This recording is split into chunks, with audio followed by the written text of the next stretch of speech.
Janet Askenburg, she is a candidate for Chelmsford Board of Selectmen. Hi, Janet. Hi. How are you? Good, how are you? Janet, how are you? Good, how are you? Good.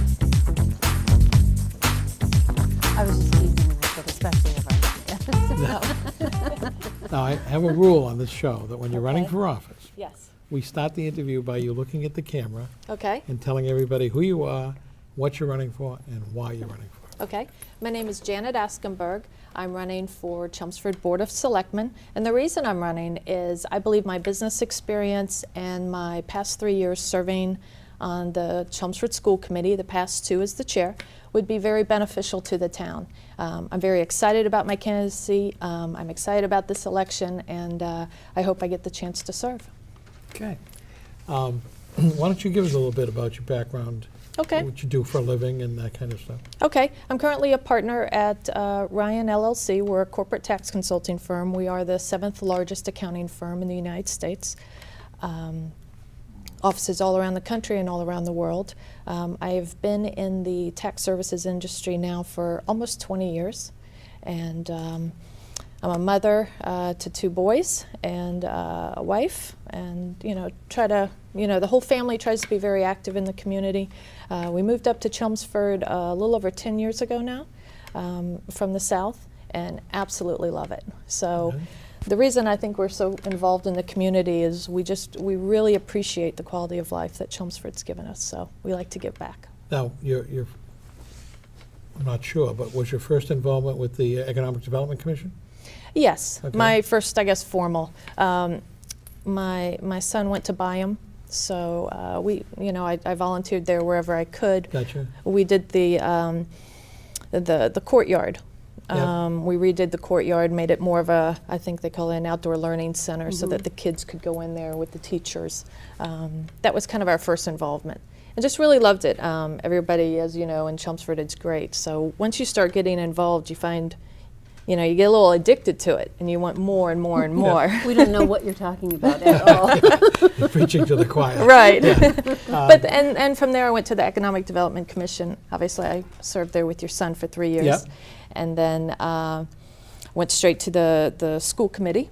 Love that. We have a great group there, and really enjoy it. Dr. Tiano is fantastic, his administrative which team. you hired, right? Yes, we did. Yeah. And when I first got on the school committee, it was Dr. Yeoman, and then soon thereafter, we hired Dr. Tiano, and he's been fantastic, and his team. Well, I think the most memorable thing I have of your school committee career Okay. is that when you ran for the office, Okay. you said, I want to put a 5-year plan in. 5-year strategic plan. Right. That's right. And you did. I did. We also. It's just unusual that somebody does those things. But keep in mind, I mean, it's exciting, but that wasn't me. That was the whole school committee, Right, and right. and it's really Dr. Tiano. He embraced it. He went out into the community. He asked businesses. He asked parents. He asked students. Involved the teachers, everybody in that, and it's fantastic because we can't do that as a school committee. We don't get involved with operations, but he embraced it, and we couldn't ask for more. My other observation Okay. is I can understand why you were chairman for 2 years. You can. You run an excellent meeting. Oh, thank you. And I mean, I've followed the school committee meetings since Hendrick Johnson Sr. was on, and that's in the 50s. Oh, okay.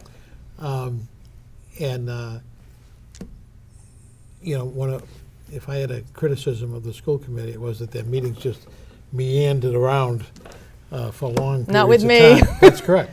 No, there's no meandering. That's right. Exactly right. Yeah. Okay. So I think you've done a very good job as far as Thank you. controlling. I mean, they're not easy to control, and Yeah. and you do a good job. Thank you. And it's fun. I try not to constrict it too much, but I try to keep us on point.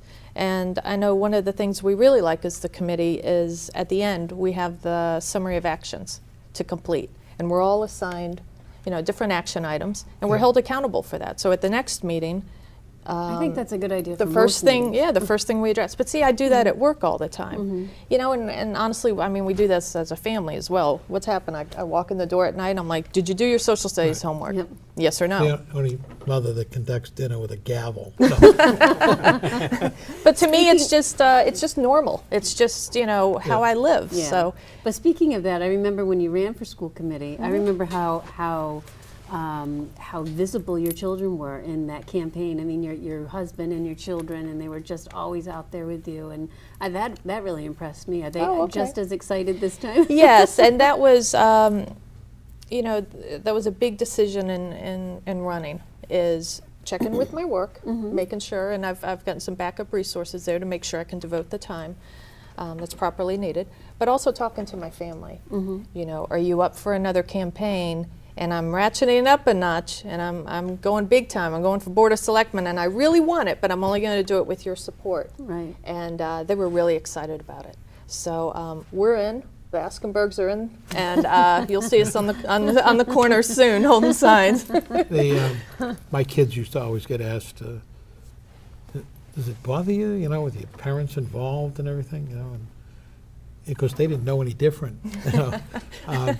They thought that was normal? But, you know, I mean, the end results of getting your kids involved is, that was my daughter that left here a few minutes ago. Yeah. Okay. Yeah. They stay involved. Yes. Well, my kids always liked it too, because I told them if they were holding a sign and they could get a car to beat, then they got a quarter. Oh, wow. So their piggy banks got kind of full. No, they thought it was fun. So. But they enjoy it. They need to see that this is what you do. You give back to the community, you be civic-minded, and there's always the time to volunteer. And I try to instill that. Now, as a selectman, what do you see the issues coming up for the next 3 years in front of the Board of Selectmen? One of the biggest, and I think the one that's on the top of mind that you hear about, and I hear about as I'm out talking to people, is tax relief. And I really think we need to get together, you know, form a subgroup and figure that out. I hear, you know, people talking about a split tax rate, but we have approximately 20% vacancy rate, and until we can fill those buildings and build up that tax base, you know, which would bring more people into the town, more people eating in our restaurants and everything, I think we're going to struggle. And honestly, I would love to see us, I'm not going to say a 5-year strategic plan, and I know we have the master plan, but I would like to see some kind of 3 or 5-year plan around that. And we start holding ourselves accountable as a Board of Selectmen, town administration, economic development, planning board. Let's all get on the same page and say, how are we going to fill those buildings? You know, are we going to bring it down to a 10% vacancy rate in 3 to 5 years? And if so, what does that look like? And what do we need to do to make that happen? Does that mean putting in expedited permitting? Let's get some feedback, which I know we have. We had a roundtable probably about a year or two ago now, I think, where we talked to business owners. What's it like to do business in Chelmsford? And, you know, we got some good remarks, and we also got some that, you know, we have some challenges, and we need to make it easier to do business here.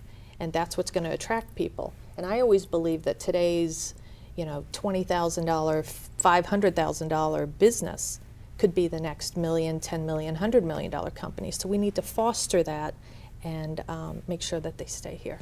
But I want to be part of that conversation, and I'd love to make that happen. Okay, so you're looking at kind of piggybacking on your economic development background and my business tax background, relief. yep, my tax background, and you know, everyone's hurting.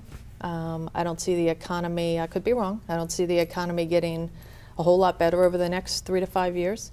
I think if anything, it would be gradual. And in the meantime, people are really suffering. You know, I've looked into different areas where we can provide tax relief.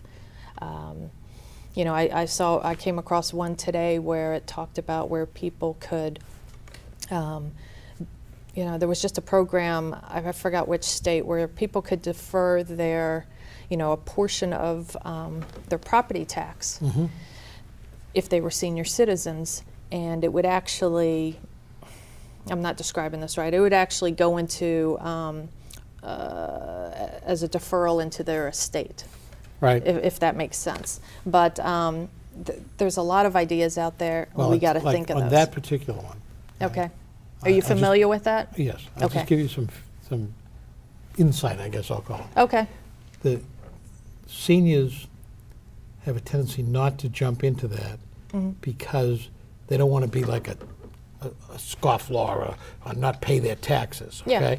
So to get that working, you're going to have to sell it to them in the sense that this is the right thing to do. Right. That the town will still get its taxes, Yeah. you know, but you don't have to pay them.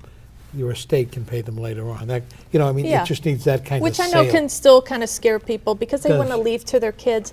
But again, I'm not saying that's the answer. Right.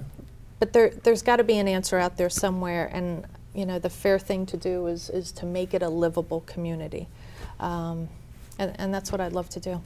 Okay. Maintain the quality of life and hopefully improve it as well. What other issues do you see? Off the Okay. top of my head, not What- really. Well, I have to ask this Okay. because Westford's in the middle of it. What's your thoughts on gun control and, you know, with all the things that happened? I know Westford is now looking at, the selectmen of looking at some kind of gun bylaw in Westford.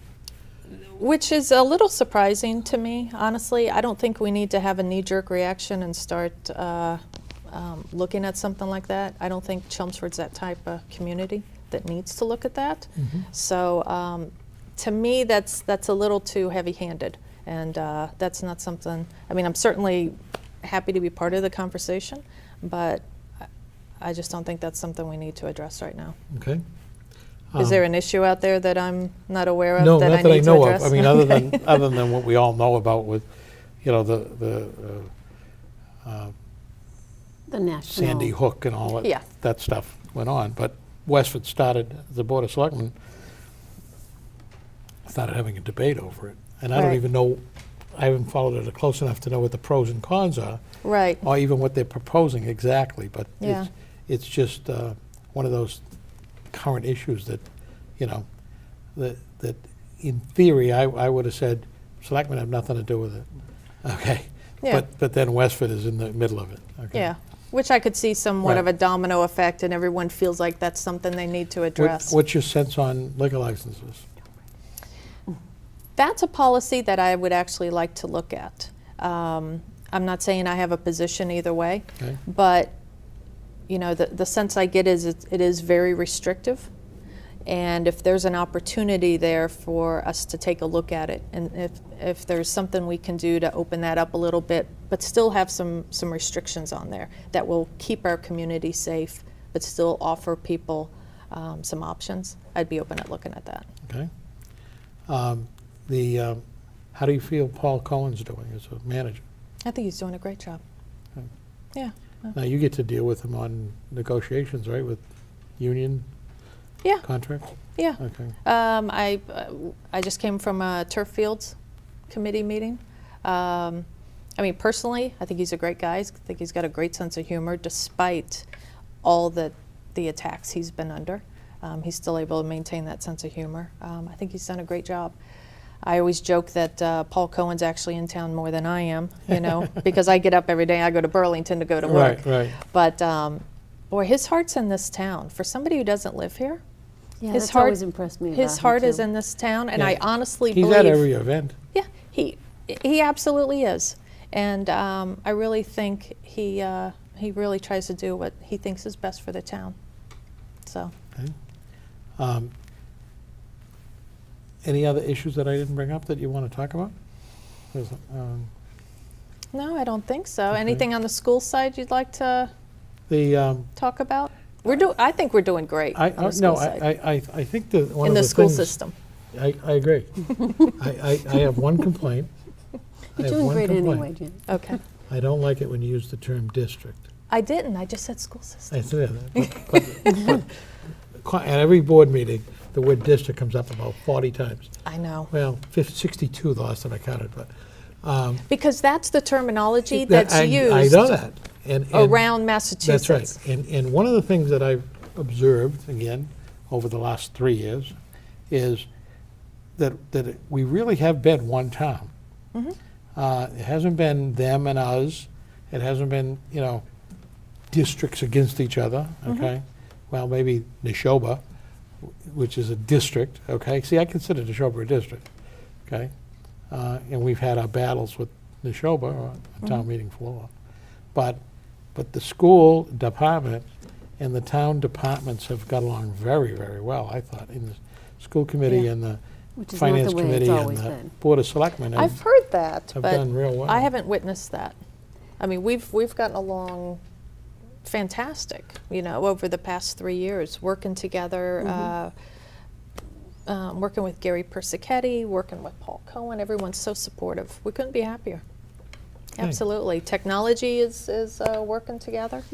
Okay, now what I need you to do. No, I have a question. Oh, Oh. I'm sorry. I have And a I'm sorry, I question. always feel like I'm putting my back to That's you. okay. But my question is that, while I'm happy that you're running, I think that you're a fabulous candidate for thank you. the board. It surprised me when I heard that you were running, because the selectmen race is so full. I mean, we have 5 candidates for 2 seats. So what? Yeah, there's 4 men Yeah. and 1 woman. Yeah. So. Unfortunately, the men are outnumbered, but I think they'll do okay. Yeah. I'm sorry. But I mean, what Do maybe you know, just do you know who the first woman selectman was? It was your candidate. Bonnie Toll. Oh, really? Okay. I was her campaign manager. There you go. We're going to have that lunch. You're thinking of the second. Yes, I woman. am. I am She was thinking of also my second. candidate. I know. We're going to have that lunch, Dennis. But my question is that, so knowing that the field was already, that there was already more candidates than there were spots, did you, I mean, I'm sure you considered that. What was the deciding factor for you to make a run for it?